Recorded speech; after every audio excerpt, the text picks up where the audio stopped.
Ce 21 décembre, les élus du Congrès se sont réunis sous la présidence de Gérard Poadja pour un exercice inhabituel, l'examen d'une motion de censure.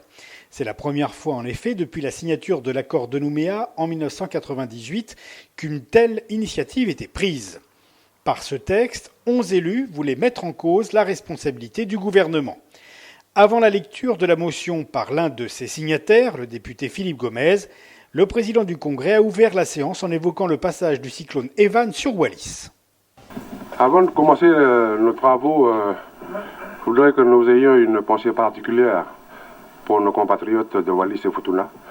Nous prenons donc le point à l'ordre du jour de notre séance de ce matin, à savoir l'examen de la motion de censure signée par 11 conseillers et déposée sur le bureau du Congrès le mardi 18 décembre 2012.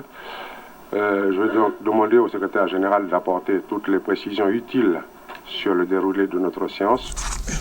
Oui, merci Monsieur le Président, mes chers collègues. D'abord, je vous salue amicalement, très heureux de revenir dans cette enceinte, afin de soutenir au nom du groupe Calédonie Ensemble cette motion de censure qui est déposée conformément à l'article 95 de la loi organique.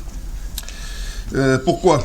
Parce que près de 2 ans après le renversement du gouvernement issu des élections de 2009, pour un motif qui est le fait que le drapeau du FLNKS ne flottait pas sur 4 mairies du pays, dont celle de la Foi, le temps est venu maintenant de tirer les enseignements de la séquence institutionnelle dirigée par la coalition formée par le Rassemblement UMP, l'Union calédonienne, l'Avenir Ensemble et le Parti travailliste. J'essaierai de rapidement, et je vais commencer par ça rapidement, dire quelques mots pour ceux qui sont intervenus.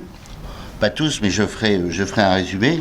17 orateurs de tous les groupes et partis politiques représentés au Congrès se sont inscrits dans la discussion générale et ont pu ainsi développer leurs arguments. Le président du gouvernement a ensuite longuement pris la parole pour mettre en avant l'action de son gouvernement avant que les 4 groupes constitués, à savoir le Rassemblement UMP, l'UCFLNKS, l'UNI et Calédonie Ensemble, ne détaillent leurs explications de vote. Le vote sera d'ailleurs nominal. À l'appel de son nom, chaque élu se prononçant pour, contre ou abstention. La motion de censure a recueilli 18 suffrages, ceux de Calédonie Ensemble, de l'UNI et de Pascal Naouna de l'UC. La motion a été repoussée.